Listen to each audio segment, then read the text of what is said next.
What's poppin', y'all? I don't think many people saw it on their bingo card or their tarot card. I'm not saying tarot, I don't care. That Adin Ross would turn his back on none other than his unk, Trump, Donald J. Trump, because that's what happened. So what on IG, Adin Ross a couple of weeks, actually not even a couple of weeks ago, like a week ago, had deleted all of his Instagram posts featuring Donald Trump, which featured one of the wrapped the wrapped Tesla Cybertruck that he had with him from the stream that they were going to do. And this was a long time coming. Like a couple of months ago, if you guys recall the shooting that happened with Charlie Kirk, I think it spooked a lot of people that were loosely involved in politics one way or another. Like Adin Ross even went on stream talking about that situation, and I'll play a clip for you guys from that right now. Cancer, bro, they will still hate me, chat. Like, I gotta be very, very smart the way I move. I obviously do move really well. I have 24/7 security, I have police.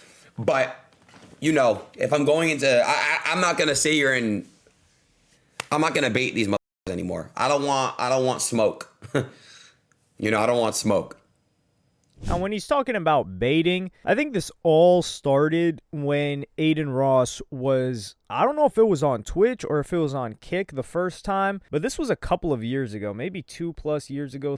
Was it in 2022? Well, all he just said was, oh, there are only two genders. And then that was like the most earth-shattering thing ever for that time. I think this is pre-Ye 24 because Ye 24 made somebody saying that seem like, all right, bro, anything else you got to say? Now, that's how lukewarm that statement seemed in comparison to everything that ensued after Ye 24. But for that, he got a lot of people pushed back, not pushed back, but a lot of people pulled back from him. A lot of people were like, yo, what's going on? And that was the start of Adin Ross just saying, you know what? I can't even say something like this. F y'all. And just going against anybody that he felt was not being disingenuous, but anybody he felt that was on that side. And it became more and more inflammatory. I think part of him being on Kick also encouraged that, because early days of Kick, they were inviting people like that on. People that wanted to say certain things, people that wanted to make certain types of content, and not like political commentators or anything like that, but people that felt like they could have their edgy humor have a home. And that was the edge that Kick had at that point in time, which was, hey, we're not going to ban you if you say this kind of stuff. And then eventually, of course, they start banning people, just like I said.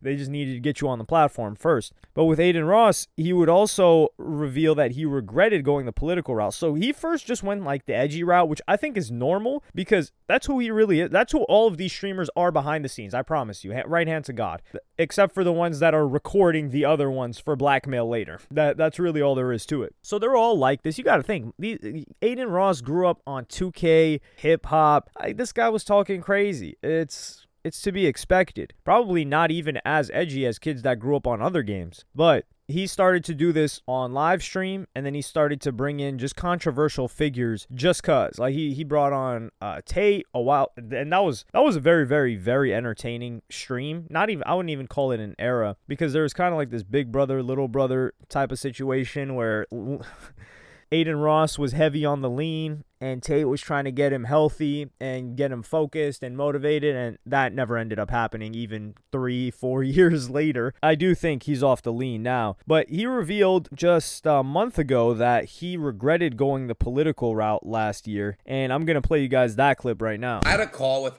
somebody on my team. Can I tell you guys something? Now that I look back on it, I really, really wish I never got into like politics. And I feel like that's a cool thing to like talk about. Obviously, it's like, I just kind of like, I know y'all didn't like that era at all, except for the Trump like stream. Obviously, at the end of the day, it was the president. Like, but like now that I look back at it, it's like, damn, like so many people just tie me to it, and now it's just like no matter what, they don't even get to know who I am because they don't like even want to. Oh, you did this stream with Trump. You know what I'm saying? Like.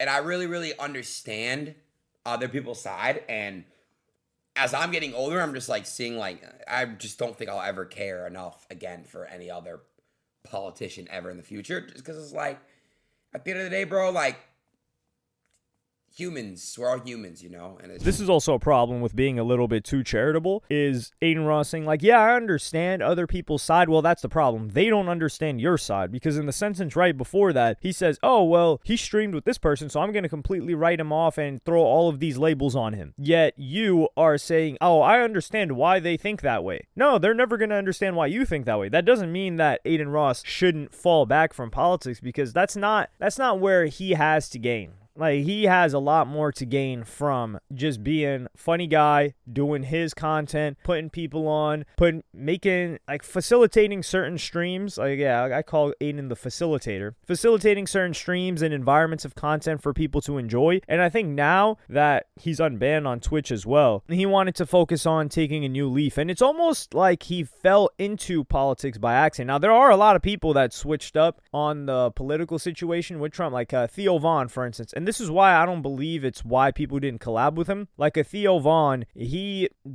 think he did something with Trump, but then now he's like trying to fall back. A lot of these people are falling back from politics because they're realizing that, yeah, this ish get deadly. It really does. And in the past year, or in the past 6 to 9 months, it's gotten deadly, and it's only going to get worse. I would say, maybe the United Healthcare CEO is when it first really kicked off. Before that, of course, there was always political violence, but to the degree that people were just getting attacked, I don't think so. And with all, like, there's a lot of inflammatory things going on both sides right now. And that's why I say, like, yo, Hassan, I don't want that guy to get harmed, man. I want that guy to stay at home, to be safe. I don't even know if, like, security is not even enough. I just hope he stays away from public events. I think it was great that he stayed out of TwitchCon this year. Like, God forbid something happens to him. And Adin Ross switched and said he wanted to focus on something else, which is helping people, which I'm going to play you guys that clip right now. We're just going to focus on the positive, and that's it, bro. So today we're going to do some really, really charitable, nice things, and I'm all for this, bro. And listen, guys, I still want you guys as a community to come together and find out who needs help the most once a week, because you guys changed my life, and you guys deserve to sometimes be able to work together as a community and lift each other up and build each other up, and this way we can find somebody who's in need once a week, okay?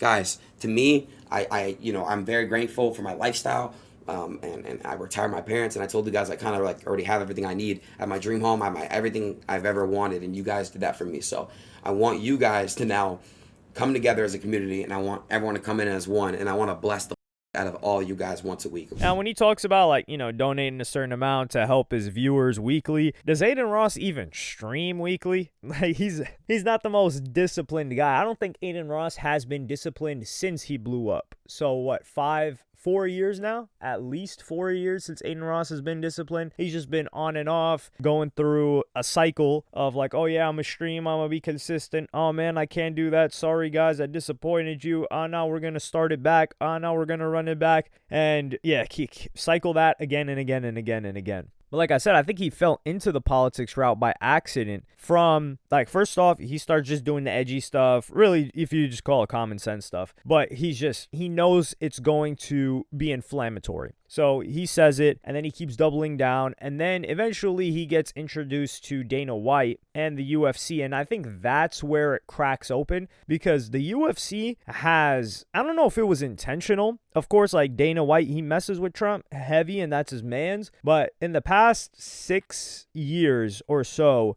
I would say that, like, the UFC built a really, really strong fan base around a certain side of politics. And I think it's partially because UFC was one of the few companies that allowed their players, or their fighters, their roster, to say almost anything, and they don't have pushback on them, and that, I guess, that invites a certain type of crowd. But I also think the nature of fighting is like that too. Like boxing, I don't think, boxing fans are people that decided to, wear dresses and show up to the fight. That's not a very common thing, unless they're celebrities and were invited there or something like that. So I think that pulled him in a little bit more, and then slowly but surely, he's just like, oh, okay, I find myself doing this now. And it wasn't even a situation of audience capture, because the majority of his audience, like, yeah, they thought the Trump stream was cool. But all of the other stuff, when he's talking about it, they're just like, dog, we don't care about this. It's not that they disagree or they agree. They could even agree, but they're like, bro, we don't care. We don't want this from you. And we just want you to like